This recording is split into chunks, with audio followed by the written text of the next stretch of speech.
नमस्कार, IND impact में आपका स्वागत है। ये दोस्ती हम ना तोड़ेंगे, लेकिन क्यों हमें कह रहे हैं। दरअसल भुट्टा पार्टी हुई कैलाश विजयवर्गीय जी की, और उसमें जो गाना सामने आया उसमें शिवराज सिंह चौहान मध्य प्रदेश के मुख्यमंत्री और कैलाश विजयवर्गीय जब दोनों पार्टी में मिले तो फिर इस गाने के जरिए सब कुछ कह दिया। अब आप मायने भी ढूंढेंगे, हम भी ढूंढेंगे। सबसे पहले सुन लीजिए, ये दोस्ती हम नहीं तोड़ेंगे।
हमने देखा है कई दौर पर, जब एक बड़े खास रहा करते थे, कई मौकों पर गाना गाते दोनों को देखा है। लेकिन राज को जो तस्वीर सामने आई वो दिलचस्प थी। अलग अलग कल कैलाश विजयवर्गीय ने तमाम सारे नेताओं से मुलाकात की। उससे पहले डॉक्टर नरोत्तम मिश्रा से भी मिले थे और कई नेताओं से मिले थे। लेकिन कल का जो दौरा रहा उसमें कमल पटेल या फिर बाकी जो अन्य नेताओं की बात करें, अरविंद भदौरिया, तमाम ऐसे नेता थे जिनसे मुलाकात होती रही। वो विधानसभा अध्यक्ष से मिलने भी पहुंचे। इस बीच में अलग अलग नेताओं से उनकी मुलाकातें चलती रही। पर इस चर्चा में सबसे ज्यादा चर्चा जब बन गई जब दो दोस्त मिल बैठे, और वो दोस्त थे मध्य प्रदेश के मुख्यमंत्री शिवराज सिंह चौहान और कैलाश विजयवर्गीय। भुट्टा पार्टी थी, बड़ा अच्छा माहौल था। लेकिन इस माहौल में जब ये वीडियो सामने आया तो फिर कहना पड़ेगा ये दोस्ती हम नहीं तोड़ेंगे। जरा देखिएगा, सुनिएगा दोनों कैसे सुर में सुर मिलाकर एक दूसरे से मिल लिए। सुनिएगा ये गाना, जब ये दोस्ती हम नहीं तोड़ेंगे शिवराज जी और कैलाश जी सामने आए। देखिएगा।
चलिए, तो ये दोस्ती हम नहीं तोड़ेंगे, तेरा गम मेरा गम।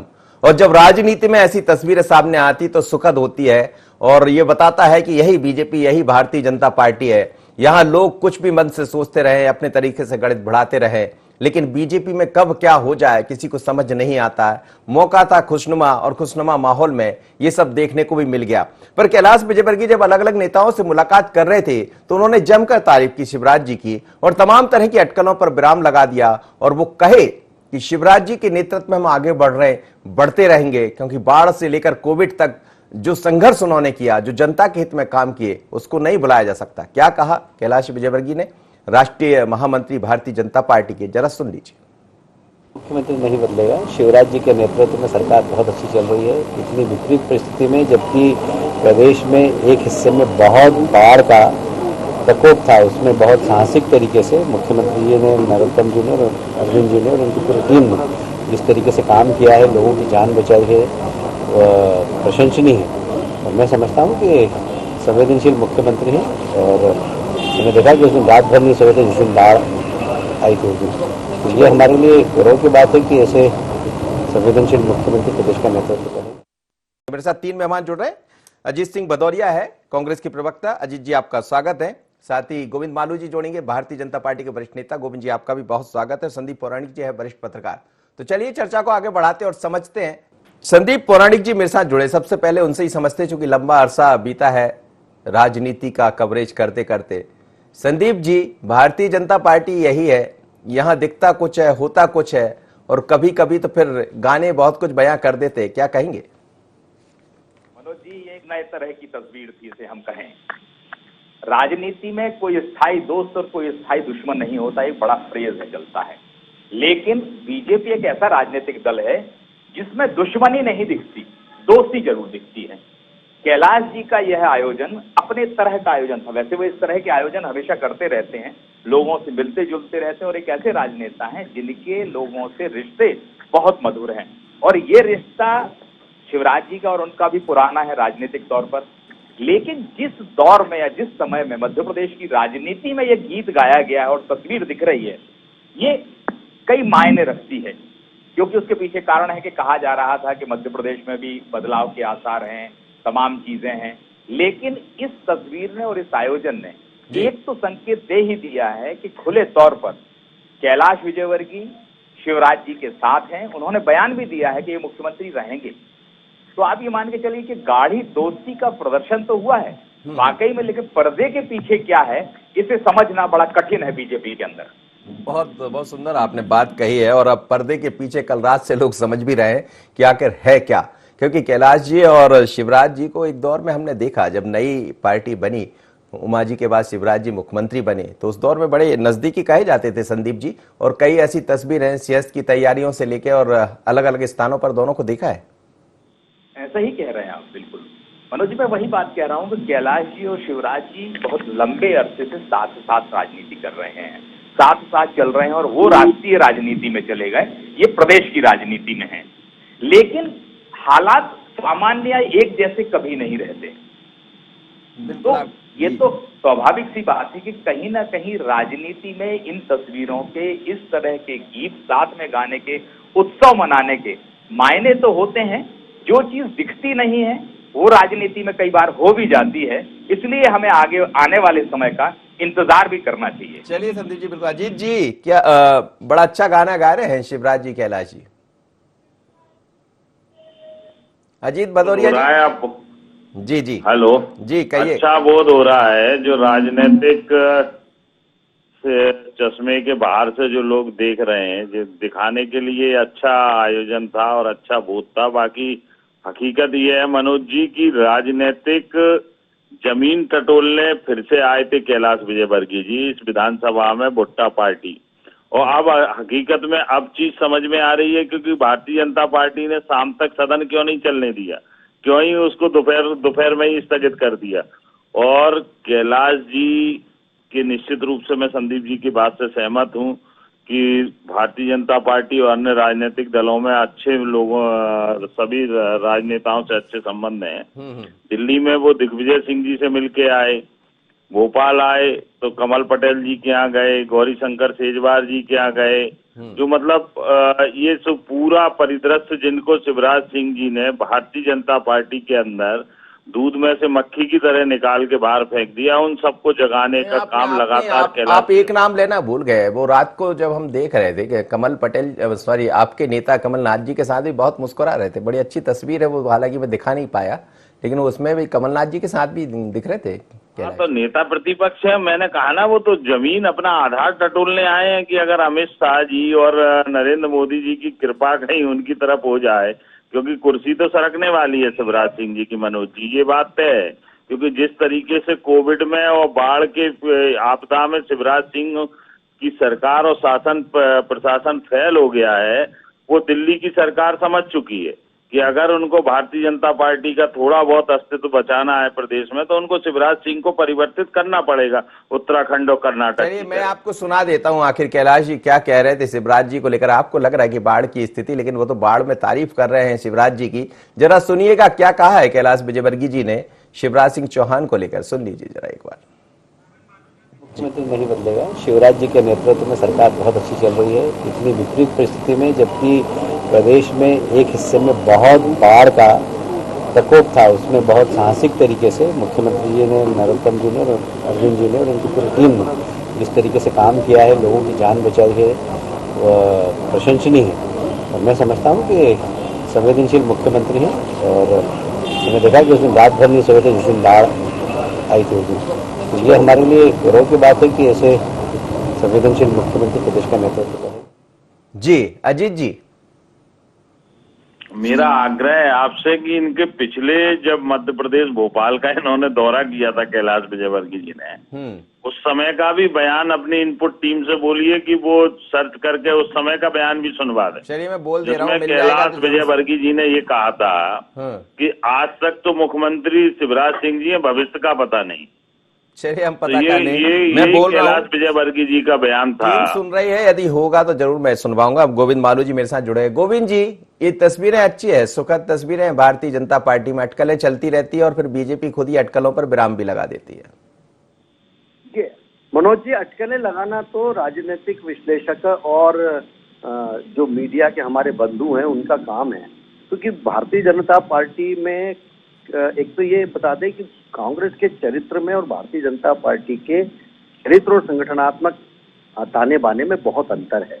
इसलिए भारतीय जनता पार्टी में भी लगभग वही चीजें ढूंढने की कोशिश करते हैं लोग, विरोधी भी करते हैं, दूसरे लोग भी करते हैं कि कहीं ऐसा तो नहीं, क्योंकि वर्षों तक कांग्रेस का शासन रहा, कांग्रेस की रीति नीति संस्कृति संस्कार से कहीं न कहीं प्रभावित होते हैं, लेकिन वो भारतीय जनता पार्टी के जो बहुत ही अंदर तक को जानते हैं, उसकी एनाटॉमी को, उसकी कार्य पद्धति को, उसकी विशेषताओं को, तो मैं समझता हूं कि वो लोग कभी ऐसे अनुमान नहीं लगाते। जो बात होती है हमारे यहाँ फोरम पर कही जाती है और फोरम पर कही गई बात कहीं बाहर नहीं जाती। लोकतंत्र है, अंदर बात करने का अपना हम भी करते हैं, लेकिन हम पार्टी के इनर सर्कल में जो वहां पर 1 to 1 होता है वहां पर अपनी बात कहते हैं, किसी के बारे में कहना हो, कुछ अपनी बात कहना हो। लेकिन ये जो बाहर जो बयानबाजी होती है, ये कांग्रेस जैसी पार्टी में उमंग सिंघा ने दिग्विजय सिंह के लिए क्या बोला, सज्जन वर्मा ने दिग्विजय सिंह के लिए क्या बोला, या अरुण यादव के लिए क्या बोला, ये वहां पर वो मीडिया के माध्यम से ही राजनीति करते हैं, हम संगठन के माध्यम से राजनीति करते हैं। ये अंतर है बेसिक। तो जब मिलेंगे तो अच्छा, एक पार्टी के लोग हैं, नेता है, मुख्यमंत्री है मध्य प्रदेश के शिवराज जी, इससे किसी को कोई आपत्ति कहाँ हो सकती है भाई। हम लोग मतलब ये समकालीन है, इसलिए इनके बीच में फ्रैक्शन होंगे, ये सब कांग्रेस की राजनीति के तत्व हैं। हमारे यहाँ ऐसे एलिमेंट्स नहीं है। हमारे यहाँ तो जो बन गया उसको शिरोधार्य करते हैं, चाहे वो नरेंद्र मोदी जी हो, शिवराज जी हो या योगी आदित्यनाथ हो, कहीं भी किसी को बनाएंगे। एक देखिए, त्रिपुरा के जब मुख्यमंत्री बने विप्लव दास, वो एक हमारे गणेश सिंह जी जो सांसद थे उनके निजी सहायक थे, वो वहां पहुंचे, उनको प्रदेश अध्यक्ष बनाया, फिर उनको बना दिया, तो वहां लोगों ने स्वीकार किया कि नहीं उनको? क्योंकि भारतीय जनता पार्टी में नए नेता को आगे प्रोजेक्ट करना, उसको आगे बढ़ाना, फिर उसका कद बढ़ाना और उसको स्थापित करना, और वो स्वीकार्यता हो जाती। जब प्रदेश अध्यक्ष बने वीडी शर्मा जी, नरेंद्र सिंह जी जब प्रदेश अध्यक्ष बने थे तब उनकी उम्र कितनी थी और इनकी उम्र कितनी थी, ये सब समकालीन उम्र के थे। लेकिन स्वीकार ऐसा थोड़ी कि वो जो नया आदमी आएगा उसको स्वीकार नहीं करेगा, क्योंकि हम भारतीय जनता पार्टी का कल्चर अलग है, पद्धति अलग है, और उसकी सोचने की विचार शक्ति अलग है, उसका वैचारिक अधिष्ठान अलग है। इसलिए ये सब जो घालमेल करते हैं वो मैं समझता हूँ उसकी समझते ही नहीं उसको, पूरे पार्टी को। बिल्कुल आप ठीक कह रहे हैं। चलिए, आपने सही कहा। संदीप जी, आप दोनों को सुन रहे थे। कांग्रेस, हालांकि कांग्रेस आज भी अपने एक अलग नजरिए से देख रही, विपक्ष में है, चश्मा अलग होगा, लेकिन इस चश्मे में एक तस्वीर और भी वहां दिख रही थी, वो थी कमलनाथ जी और कैलाश विजयवर्गीय जी की। बहुत मुस्कुरा रहे थे, बहुत अच्छा, दोनों की चर्चाएं भी चल रही थी, हम देख भी रहे थे वहां पर ये तस्वीरें जो सामने आई है, कांग्रेस अपने तरह से सोचेंगी, आप भी कह रहे हैं कि इसके दूरगामी क्या होंगे, वो सोचने के लिए लोगों को मजबूर कर दिया। क्या दिखाई देता है? क्या पार्टी आगे के चुनाव को लेकर एक मैसेज देना चाहती है, या इस तैयारी में है कि हम सब मिलकर आगे बढ़ेंगे, और चाहे उपचुनाव की बात हो या 23 की तैयारी हो? मनोज जी, जहां तक विपक्ष की बात है तो विपक्ष का अपना चश्मा होता है, अपने तरह से चीजों का विश्लेषण करते हैं। लेकिन जहां तक आपने कैलाश विजयवर्गीय और कमलनाथ की तस्वीर की बात की है, तो आप ये मानिए कि दोनों अपने अपने फील्ड के या अपने अपने क्षेत्र के महारथी हैं। उन्हें मैनेजमेंट का महारथी माना गया है। चाहे बीजेपी में कैलाश विजयवर्गीय हो या कांग्रेस में कमलनाथ। ये अलग बात है कि दोनों का राजनीतिक कद अलग अलग तरह का है। कमलनाथ मध्य प्रदेश की राजनीति हो, राष्ट्रीय राजनीति हो, बड़े अच्छे मैनेजर साबित हुए हैं, और कैलाश विजयवर्गीय ने पश्चिम बंगाल में ये बता दिया है कि वो भी बेहतर मैनेजर है। तो जो मैनेजमेंट का काम भी करता है साथ में, उसके दिल में कुछ भी हो, दिखता तो मुस्कुराता हुआ ही है, क्योंकि उसका काम उस तरह का होता है। और जब दो मैनेजमेंट के गुरु मिल जाएं, हम इन कहें, तो मुस्कुराहट स्वाभाविक सी है। लेकिन जहां तक आपने राजनीति की बात की है, बिल्कुल सही बात है ये कि बीजेपी किसी भी तरह की दरार को या किसी भी तरह के मतभेद को प्रदर्शित कभी नहीं होने देती। वो हमेशा एकजुटता दिखाती है, क्योंकि बीजेपी में अनुशासन है। मालू जी ने जैसा कहा कि हमारी संगठनात्मक संरचना, काम करने का तरीका अलग है कांग्रेस से। यही कारण है कि असंतोष किसी भी लेवल पर चला जाए, किसी को के पद खत्म कर दिए जाएं या यूं कहें पर कतर भी दिए जाएं, तो भी वह बीजेपी के खिलाफ नहीं जाता।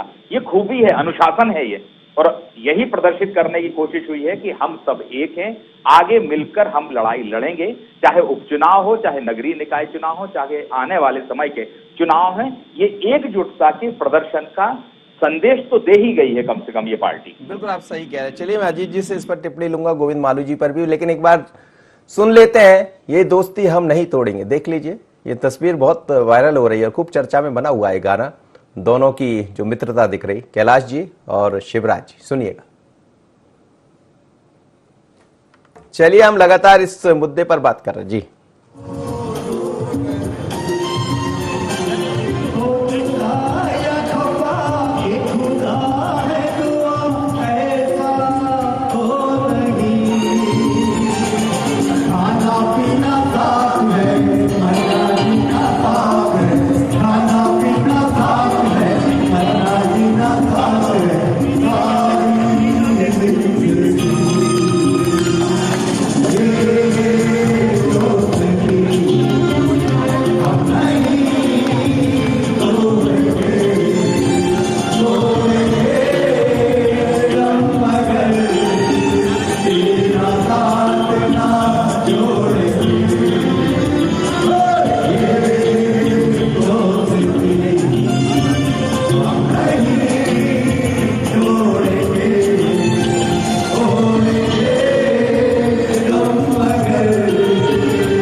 चलिए, तो आप देख रहे थे बड़ी खुशनुमा एक मुलाकात, दोनों के बीच में चर्चाएं। अजीत जी, गोविंद मालू जी की बात का जवाब दे दीजिएगा।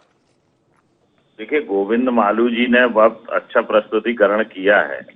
मैं तो सिर्फ एक चीज पूछना चाहूंगा कि अगर इतनी संगठनात्मक व्यवस्थाएं हैं भारतीय जनता पार्टी में, और कैलाश जी और शिवराज जी के बीच में इतनी अकाट मित्रता है, इतना प्रेम है, तो इंदौर क्यों दंश भुगतता है कैलाश विजयवर्गीय के नेता होने की वजह से? क्यों नहीं वहां इंदौर को प्रॉपर तरीके से, या जो उसका हक है इंदौर को सरकार में, उसकी सहभागिता होती है? क्यों नहीं रमेश मेंदोला को मंत्री बनाया जाता है उनका अधिकार होने के बावजूद भी? तो ये सब चीजों के जवाब भारतीय जनता पार्टी को देना पड़ेंगे। इंदौर सिर्फ और सिर्फ इसीलिए दंश भुगत रहा है क्योंकि उस इंदौर का नेता कैलाश विजयवर्गीय है, उस इंदौर का भाई कैलाश विजयवर्गीय और शिवराज सिंह जी इसीलिए इंदौर को लगातार प्रताड़ित करते चले जा रहे हैं। इंदौर को जो प्रतिनिधित्व मिलना चाहिए वो नहीं नंबर 1 हो गया है, आपको पता है यार। कल भी वाटर रिसोर्स में नंबर 1 हो गया है हर चीज में। तो ये कहीं ना कहीं सब मिलके काम कर रहे होंगे, तभी हो पा रहा होगा। सरकार में सहभागिता की बात कर रहा हूं मैं। अच्छा, वो तो प्रबंधन अपनी जगह है, प्रशासनिक प्रबंधन अपनी जगह है, क्योंकि कांग्रेस की बनाई हुई नीतियों में 10 साल में आदरणीय दिग्विजय सिंह जी के शासन काल में ही कांग्रेस इंदौर ने प्रोग्रेस की थी। आप उठा के देख लीजिए जो रोड मैप इंदौर का विकास का दिग्विजय सिंह जी ने जी, और महापौर कैलाश जी थे। बिल्कुल आप सही कह रहे हैं, वो भी बहुत चर्चा होती रहती। जी गोविंद मालू जी, जवाब दीजिएगा। मैंने कहा ना कि कांग्रेस अपने चश्मे से सब चीजों को देखती है। वो देखती है कि पद मिलेगा तो काम होगा, इसको ये नहीं दिया, गुटबाजी है, गुटबाजी के तहत उनका तुष्टीकरण भी जरूरी है, क्योंकि तुष्टीकरण तो कांग्रेस का फार्मूला रहा ही है, चाहे वो पद में हो या वोटों में हो। तो इसके मैंने पहले ही कहा कि जब तक भारतीय जनता पार्टी के कल्चर को समझेंगे नहीं तब तक बात बनेगी नहीं। मतलब इनको क्यों नहीं बनाया या उनको क्यों नहीं बनाया, हमारे यहाँ जब जिसको भी जिसकी उपयोगिता होती है उसको मंत्री बनाया जाता है, उसको जिम्मेदारी दी जाती है, उसको संगठन में दिया जाता है। ये तो बदलता रहता है हमेशा। अब रमेश मेंदोला को नहीं बनाया, ये किसने बोला कि रमेश मेंदोला चुनाव जीतते ही उनके यहाँ लिखा गया या उन्होंने उनको ऐसा जनादेश मिला कि नहीं उनको मंत्री बनाना ही चाहिए? हमारे ऐसा नहीं होता। हमारे यहाँ तो निर्णय करती है पार्टी, कोई व्यक्ति कुछ नहीं होता है। वो ठीक है, सीनियर लीडर हैं, बढ़िया अच्छे नेता हैं रमेश मेंदोला और काफी लोकप्रिय हैं, लेकिन जब हमारे अभी बनाया तुलसीराम सिलावट को इंदौर संसदीय क्षेत्र के हैं, वो वहां से उनको मिनिस्टर बनाया है, तो हमारे यहाँ तो इस तरह से हम रचा बसा लेते हैं। कहाँ लोग आते हैं, जुड़ते हैं पार्टी में, सिंधिया जी आए हैं, बाकी लोग आए हैं, अब पार्टी की रीति नीति से वो रूबरू हैं।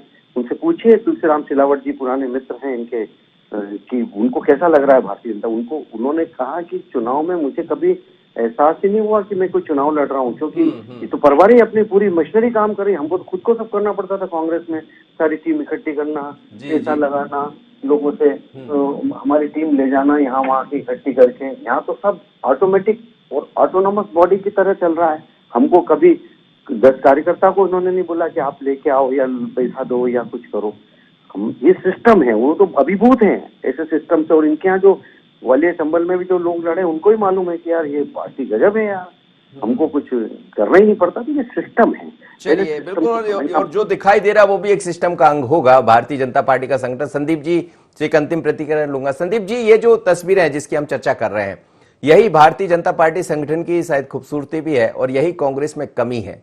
लेकिन क्या ये भी माना जाए कि कैलाश जी जिस तरह से तमाम सारे लोगों से मुलाकात किए हैं, चाहे पहले या कल अलग अलग नेताओं से मिले हैं, मध्य प्रदेश में ही अब सक्रिय रहेंगे? मनोज जी, एक चीज मानिए, आप इस कैलाश जी के इन प्रवासों को थोड़ा सा दूसरे तरह से भी हम देख सकते हैं। वो राष्ट्रीय राजनीति में अमित शाह के, मोदी जी के करीबियों में गिने जाते हैं। हो सकता है वो कुछ चीजें जमीनी स्तर पर देखने आए हों। ये तय मानिए कि कद वाले नेता हैं विजयवर्गीय जी, और इसका लाभ आने वाले समय में पार्टी के लिए मिले, ये कोशिश होगी। और जहां तक आपने कहा है कि सीख की बात, तो बीजेपी का संगठन किसी भी दल के लिए, कांग्रेस ही नहीं किसी दूसरे दल के लिए सीख तो है कि उनके यहाँ किस तरह से नेता काम करते हैं, किस तरह से कार्यकर्ता काम करते हैं, और उन्हें अनुशासन की डोरी में कैसे बांध कर रखा जाता है। सफलता का बड़ा कारण किसी राजनीतिक दल का अनुशासन होता है, और बीजेपी के अंदर है, और वाकई में कांग्रेस को इससे सीख लेनी चाहिए, मुझे ऐसा लगता है। बिल्कुल। सभी मेहमानों का बहुत बहुत धन्यवाद। लेकिन ये सच है कि समझना पड़ेगा ये दोस्ती आखिर क्या। एक बार चलते चलते सुन लेते हैं, ये दोस्ती हम नहीं तोड़ेंगे।